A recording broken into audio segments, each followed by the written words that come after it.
I wrote the 3 pages Mr. Kissing thought had assigned me and was satisfied. I argued that talking is a student trait and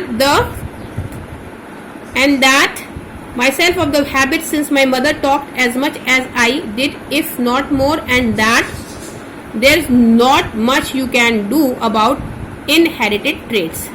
यानी मैंने लिखा कि ये students का trait है, उनकी कैरेक्टरिस्टिक है, और क्योंकि मेरी मदर बहुत बातें करती थी तो हमें इनहेरिट हो गया है, उनकी तरफ से ये गुण मेरे में आ गया है.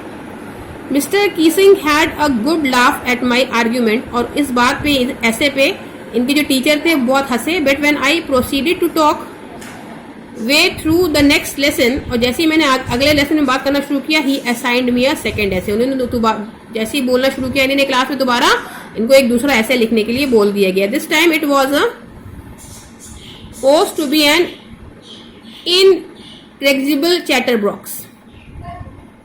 अब की बार उनको दूसरा टॉपिक दिया गया.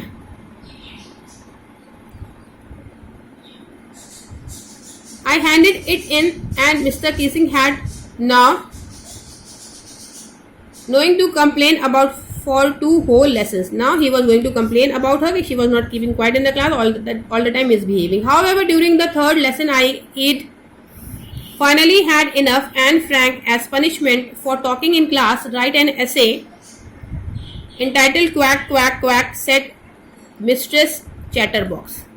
And the 3rd topic she got means she was all the time talking in the class, not sitting quietly. That is why she was writing 3 times essay on the same topic, so that she can understand, she can maintain discipline and keep quiet in the class.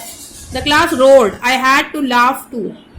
सारे class के बच्चे roar करने लगे. Rolled मतलब कि laugh with noise. I nearly exhausted my ingenuity. The topic of chatterbox, यानी अपने जो इंक्यूनिटी थी, इनकी जो स्किल थी, वो इनको भी हंसना पड़ा उसके लिए. It was time to come up with something, क्योंकि लोग इसलिए हंस रहे थे कि इनको हर बार एक ही टॉपिक दिया जा रहा है चैटर बॉक्स, और इनके समझ में नहीं आता कि इनको चुपचाप बैठना चाहिए क्लास में. Something original. My friend Sam who good at poetry offer to help me. अब की बार उनकी फ्रेंड सेन ने उनकी हेल्प करने की का ऑफर किया कि write the essay from beginning to end in verse and jumped for joy. और कर लेंगे पोएम लिखने के आदी था, तो उसने बोला कि पूरा अपना पोएम की तरह लिख दो. Mr Keating was trying to play a joke on me with this ridiculous subject.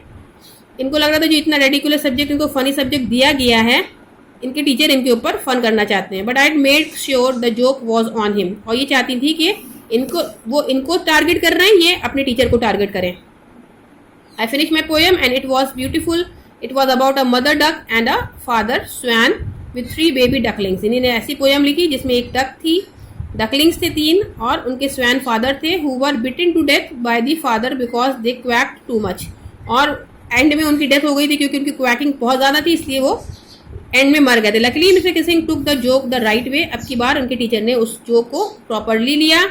He read the poem to the class, adding his own comments and to several other class as well. Since then I have been allowed to talk and haven't been assigned any essay homework. On the contrary, Mr. Kissing always making jokes these days. और contrary जो ये चाहती थी वही हुआ. Mister Keesing class में भी jokes करने लगे और इनको अलाउ कर दिया गया.